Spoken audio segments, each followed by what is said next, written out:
Good evening. I was inspired by one of my subscribers, Mr Vardano, thank you, to revisit some of Valentin Tomberg's Old Testament studies as they're published in Christ and Sophia. And as always when I read Christ and Sophia, it strikes me as so very pertinent to the present day and the challenges we face. So I'm not going to read the whole thing out, but I'm going to read a large portion, starting with chapter 1, which is the nature of the Old Testament. To make anything of the facts contained in the Bible, we must employ the means offered to us by occultism. Neither a literary and historic nor an abstract philosophic means of study can serve any obvious purpose for us in this task.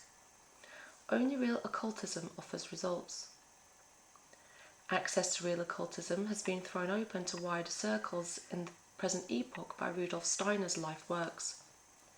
He presented a large part of it to the public in the form of anthroposophical spiritual science.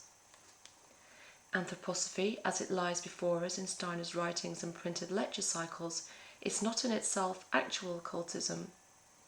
It becomes so only in the soul of those who are not only acknowledge its truths, but also discern them. True occultism is present only in the presence of living occultists. Otherwise, it becomes a mere matter of anthroposophically directed religious, philosophic, or ascetic convictions. True occultism does not involve fostering convictions, but discernment of the facts, interdependencies, and entities of the suprasensory world that engenders them, as well as the fulfilment of those duties and missions that result from them. If we conceive of occultism in this sense, we find ourselves concerned with the Trinity. The Trinity in the human being, or the occultist, corresponds to a trinity of occultism, Trismegistus. Just as human beings consist of spirit, soul, and body, likewise occultism is divided into eugenic, hygienic, and mechanical occultism. And just as a threefold human being represents a unity, likewise the three great realms of occultism also represent a unity. Anthroposophy, as presented in the writings mentioned, makes it possible to access these three regions of true occultism. The three realms of occultism are distinct in regard to their missions and their methods. The task of mechanical occultism is to regulate the outer forces of nature in a way that corresponds to the true destiny of humankind. Hygienic occultism does the same with respect to the forces of the human organism. Eugenic occultism, however, has the mission of establishing a correct relationship between spiritual forces and humankind, that is, it must regulate human karma by means of birth and death. Mechanical occultism, therefore, is related more to the forces outside humanity, the forces that work in nature. Hygienic occultism is concerned especially with humankind. And the special theme of eugenic occultism is the human relationship to the tasks set by the superhuman spiritual world, in other words, one's destiny. It must be understood that the three realms of occultism are always represented by living personalities, each being the leader of an appointed realm. Thus, the highest authorities of human spiritual science work for the most part silently for the health and welfare of humanity. The characters Benedictus, Theodosius, and Romanus in Rudolf Steiner's mystery plays are portrayed as the three most advanced initiates. They are supposed to represent the three realms of occultism. It is easy too to perceive how each of the three realms of occultism corresponds to each character. As one watches the mystery dramas, it is easy to quickly solve this matter unequivocally. The Bible itself is equally clear in showing us the concerted activities of the three occultisms through the three personalities who preside over them.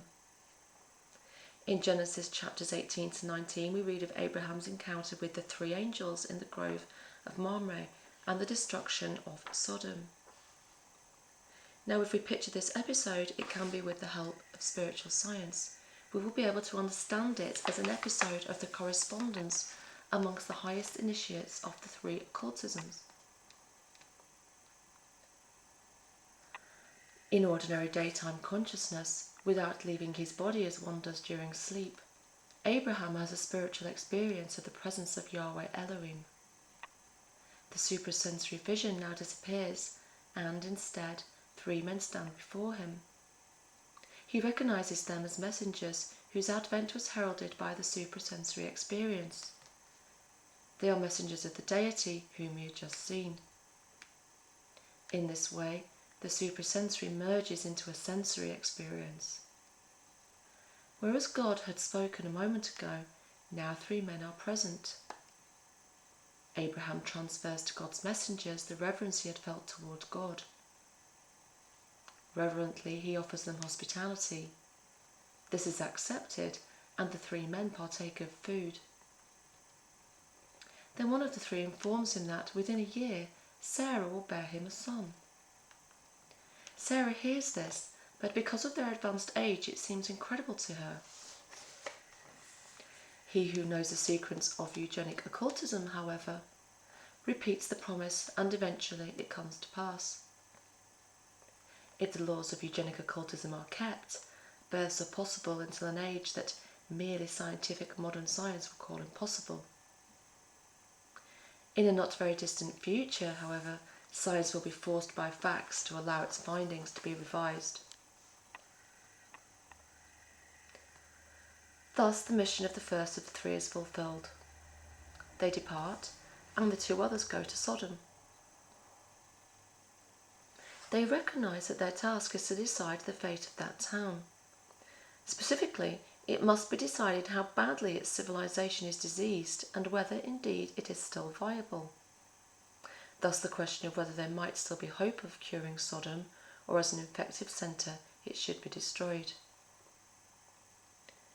As the episode progressed, he who represented Hygienic Occultism found ample opportunity to assess the condition of Sodom. He found it to be morally beyond cure. The representative of mechanical occultism then acted on this diagnosis, and, once Lot and his family had left the city, Sodom was destroyed by the power of the fire element. The three angels are, in fact, the three highest initiates of the three branches of occultism, whose concerted action was needed to decide Sodom's fate.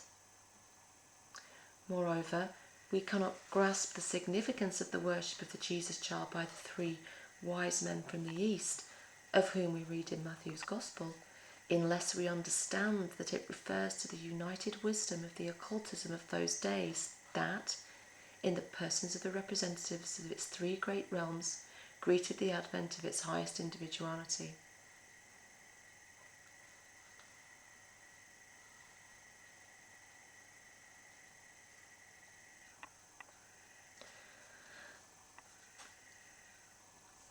And he goes on to talk a bit about anthroposophy and some writings of Rudolf Steiner in Knowledge of Higher Worlds, and points out that if every earnest and worthy seeker can find an initiate, there must always be initiates. So it's not that initiation ends with Rudolf Steiner, but it, as anthroposophists would say, but it continues in an unbroken chain.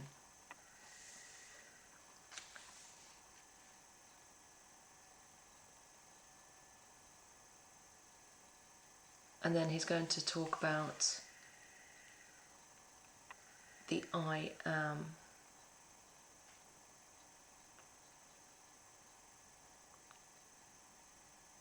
Two statements express the substance of the contract made with Abraham and renewed during the time of Moses, David, and the Babylonian captivity. I am is the Lord, and the Lord shall become man. He shall be born of the seed of Israel. The first contains the obligation of the Israelite community toward the spiritual world. The second contains the promise of the spiritual world made to the Israelite community. The obligation incurred by acknowledging the I am defines the fundamental character of the Israelite spiritual impulse in history, which he says was distinguished from other influences by the fact that it owed its whole essence to exclusively the eye forces of humankind.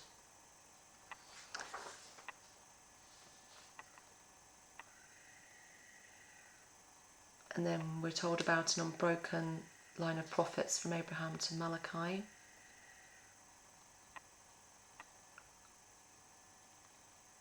And the training of prophets, which he says it's similar in a way to modern spiritual science. It excluded everything subconscious, everything physical, and addressed itself exclusively to the forces of clear human consciousness.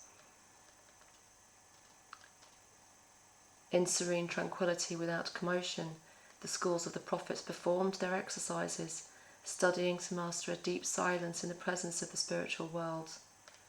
Once the silence reached a certain stage, the spiritual world began to speak, and what the prophet received in this way was imparted to others.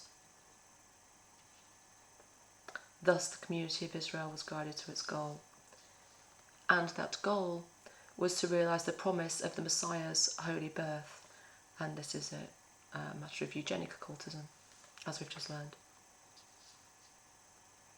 And everything in the life of the children of Israel, he says, was to be ordered so that after many generations the race might produce a body suited to the work of Christ on earth.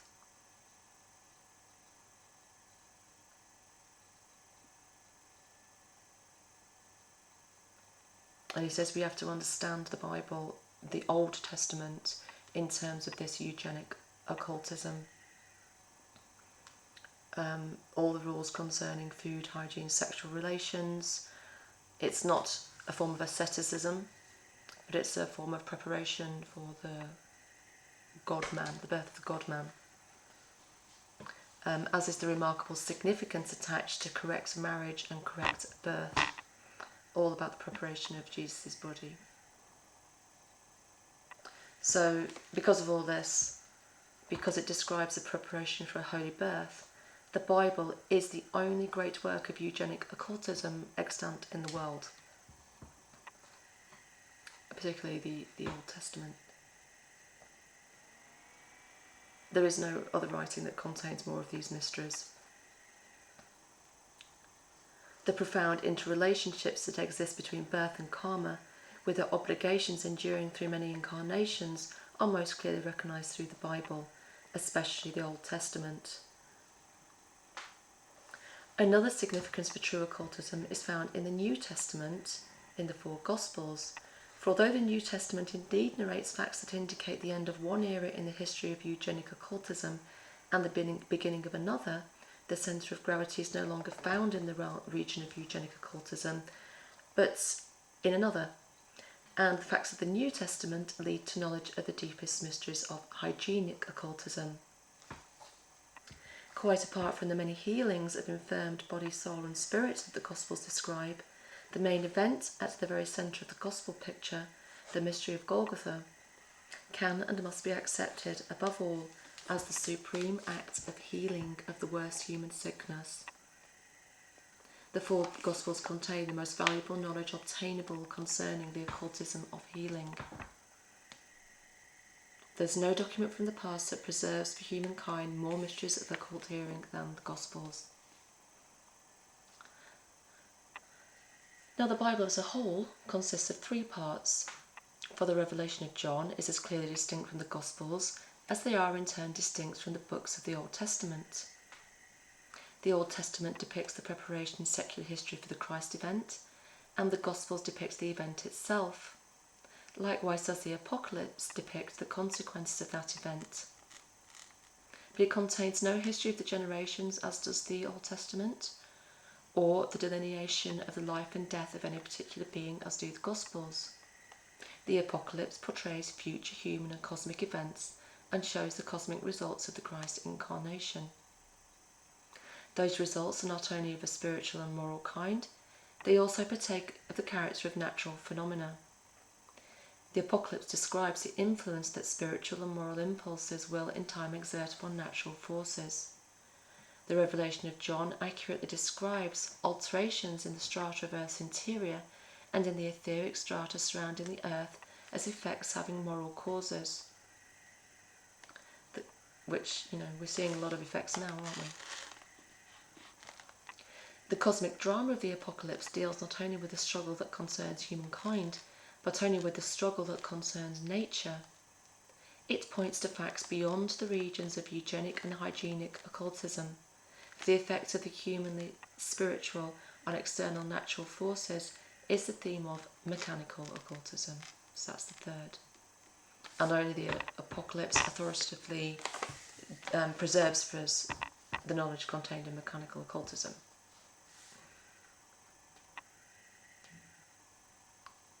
So anyway, he then goes on, because these are the Old Testament studies, we're going to focus on the first of these three, which is the Eugenic Occultism. Only as far as it's not possible to keep those divisions completely distinct, because the Bible is indivisible, and we must understand them in relation to each other, even if we're trying to focus on one. And equally indivisible are the three realms of occultism as we see them in life. For example, it's impossible for anyone to be healed without considering that person's karma and hereditary history, nor can anyone healed without the means of healing, and these can be procured only through the agency of mechanical occultism. So there's lots of examples like this.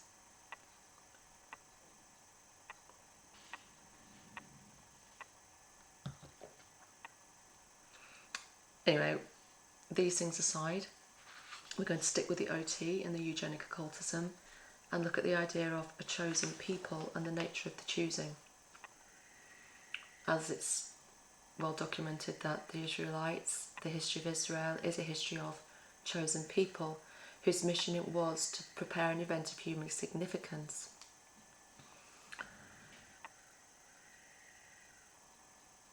But after this event took place, the mystery of Golgotha, there seemed to be no further reason for it because of the opening up of the mysteries to the whole of humanity.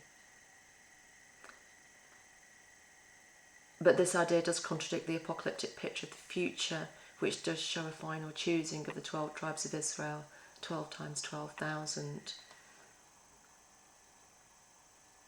So the apocalypse does confront us with the puzzling fact that the chosen people will exist even in the most distant future. So if we're going to look at this distant future of the chosen people, first we have to look at the distant past to get the reflection and form an analogy. So we're going back to Atlantean civilization.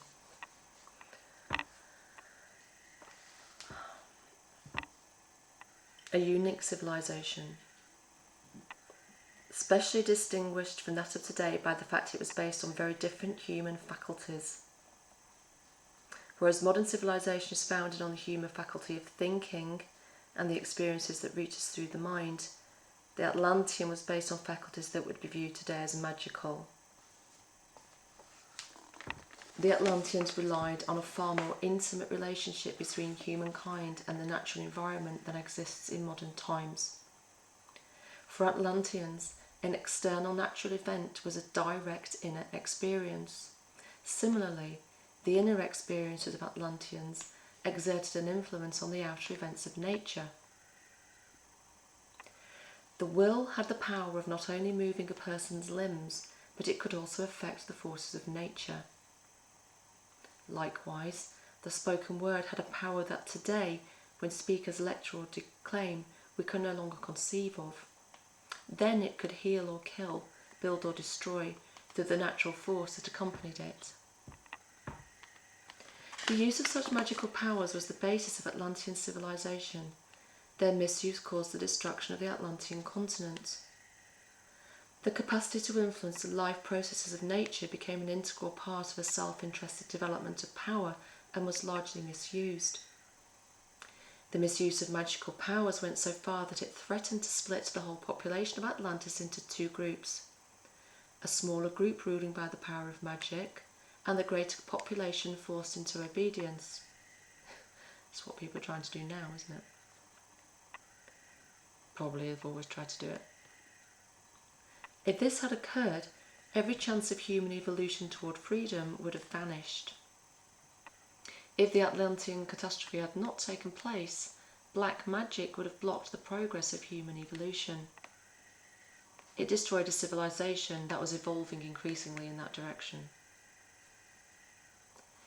But the catastrophe did not affect all the inhabitants of the Atlantean continent. There were those who escaped, and this was no accident. A community had gathered around an exalted leader who at the right moment led them out to another area. These were the individuals who neither practiced black magic nor became its passive victims. These people became the community that, under the leadership of Manu, abandoned Atlantis and moved to Central Asia. Thus, a part of the Atlantean population was chosen to bring about the migration from Atlantis. So here we have the epoch during which a chosen people first appears. It is the first choosing and the first exodus.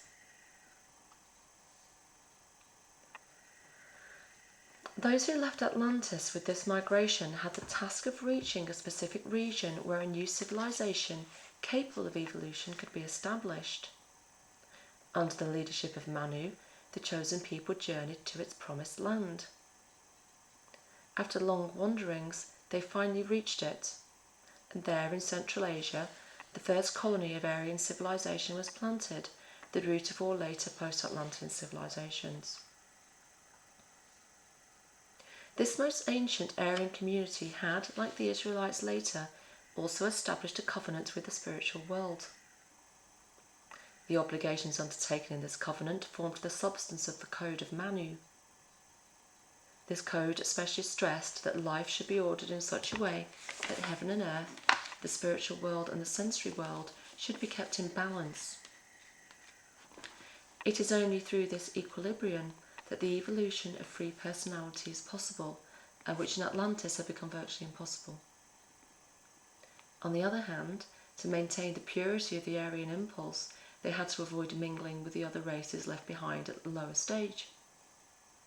So the first covenant of the first chosen people after the first exodus was based on these two precepts: fidelity to earth and heaven, and severance of the chosen people from the races infected by the decadence of Atlantis.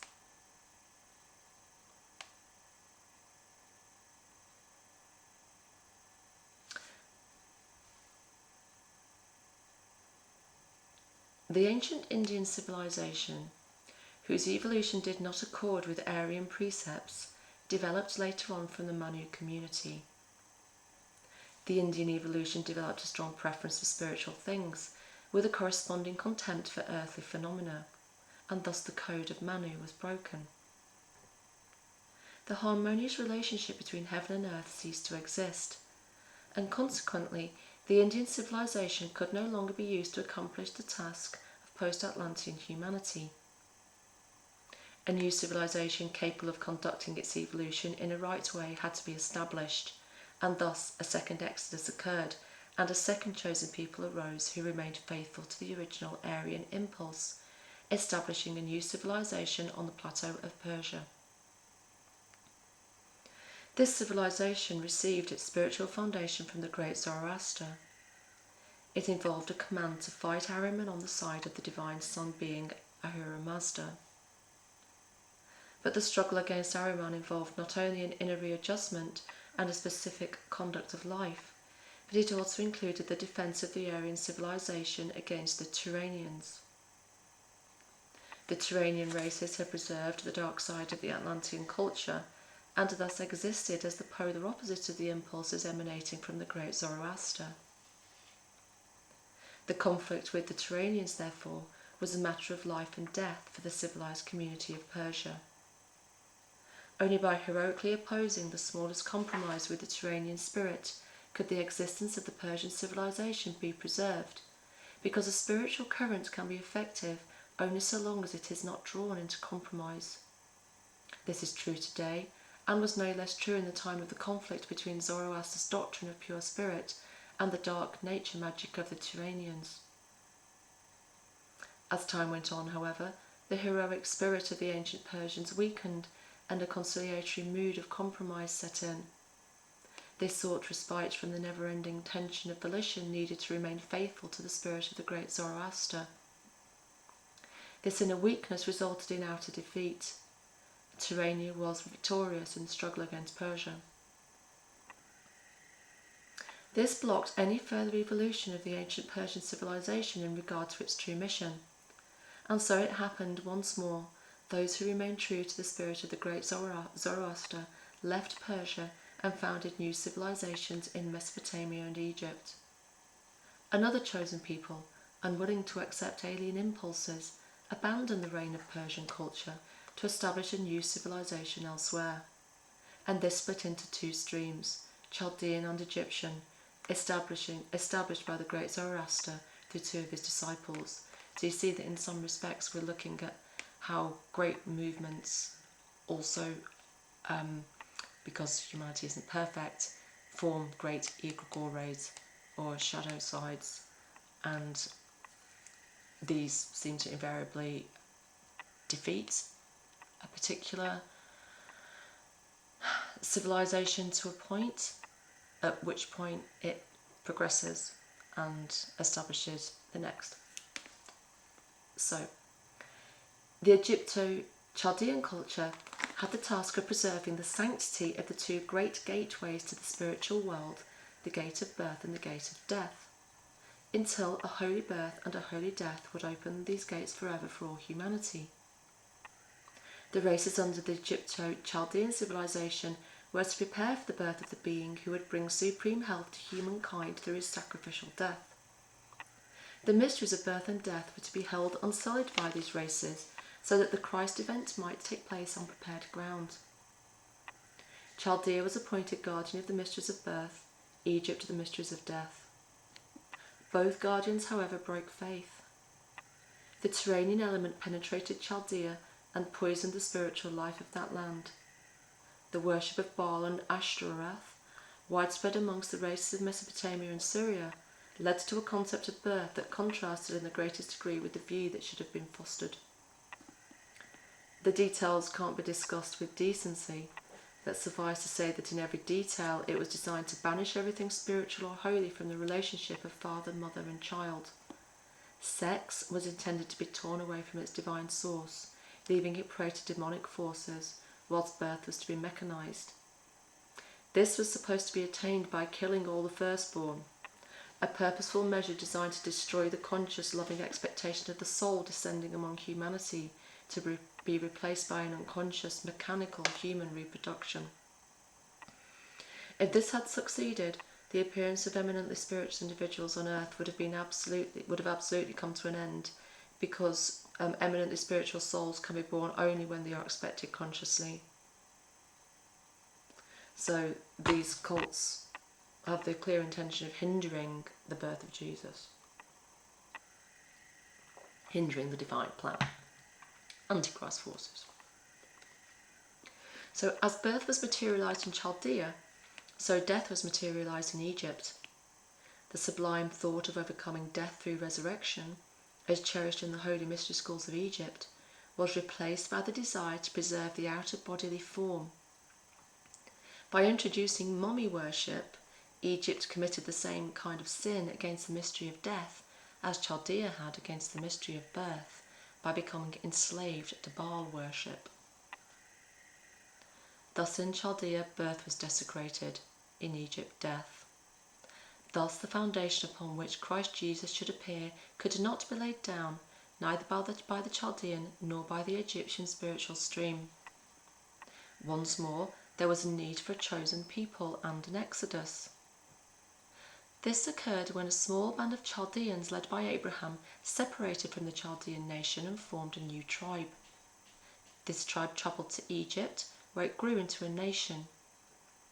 The reason it had to be in Egypt in order to become a nation can be understood when we recall that the sin of Egypt was the degradation of death, not birth. In Egypt, the new race was protected from the destructive Chaldean influence. it would be able to preserve its particularly pure relationship to birth. But it could not coalesce with the Egyptian civilization, which would cause it to lose the true concept of resurrection. Hence, it had to migrate as a race out of Egypt, just as it had migrated as a tribe from Chaldea. This occurred under the leadership of Moses, who guided the fourth chosen people, the people of Israel, to its promised land. This race, however, was also unfaithful to its calling and was carried away into Babylon, whence a chosen section was eventually led back. This was the final choosing before the advent of Jesus Christ, whereby birth and death regained their divine significance in human consciousness.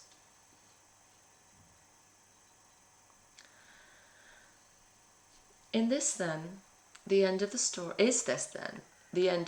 of the chosen people? To answer this question, we may, for the time being, disregard the Middle Ages and the present epoch, since they do not yield any relevant facts. We will turn our attention instead toward the future and the epoch of the sixth civilization. That post-Atlantean epoch will be distinguished from the present one mainly by the fact that humankind will be divided into two separate communities. A smaller community consisting of those who have received the Christ impulse into their consciousness, and a larger one consisting of those who have rejected it. The spiritually minded community will establish a civilization based on social justice, morally distinct from the civilization belonging to the rest of humankind, just as, say, today's civilization of Europe appears distinct from other native cultures.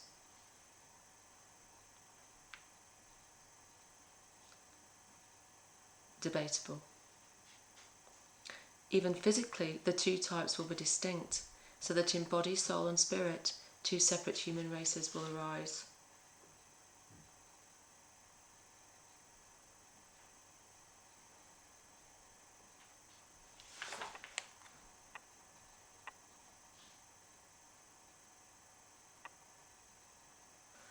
So he's saying that we live now in an epoch when a new covenant with the spiritual world has been established. A covenant that has as its object the preparation of the sixth civilization. It calls for fidelity to the spiritual world and requires a continuous effort to maintain uninterrupted conscious interaction with it. The sources of ever new and truly spiritual perception must never be quenched.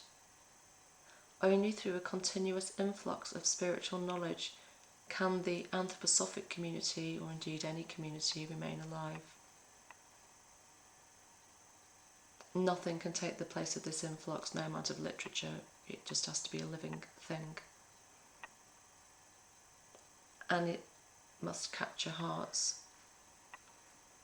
And this is impossible unless there is conscious interaction with the spiritual world, and that's maintained throughout the movement. Tradition alone won't keep it alive. Should the revelation from the spiritual world be silenced, the hearts will also be silenced. This would lead to spiritual death. And now the mystery of the chosen people continues into the distant future. It is the history of the karmic stream of souls, specifically associated with the Christ impulse. It is the same individuals who, through numerous incarnations, accomplish the work of Christ. The prophets of Israel will all reappear so that interaction with the spiritual may be preserved uninterrupted today as it was in their time. Thus the karmic stream, the chosen people, the undying Israel will continue to flow from one epoch to epoch to give to humanity, in moments of crisis, fresh roots for a new civilization when the old one falls. We have built up the idea of the chosen people, and we have seen its true nature. This is essential to understanding the Bible and what the Bible is in truth. The Bible contains the history of the chosen people, which is the history of the Christ impulse. The chosen people constitute the karmic community that during the Atlantean epoch stood in a special relation to the Sun Oracle, the community of the Sun individualities. It is they who, throughout all of earthly evolution, are called to be forerunners, upholders, and heralds of the Son being we know as Christ. Having reached a true concept of the Old Testament as the book of Eugenic Occultism, and having a view of the chosen people as the karmic stream of the Christ impulse, we come to the third fundamental question whose answer is essential if we are to understand the Bible. Who is the God that the Bible calls Yahweh or Jehovah? And what is his relationship to the karmic Christ impulse and to Christ himself? The next study will deal with the nature of Yahweh and his karmic and historic significance.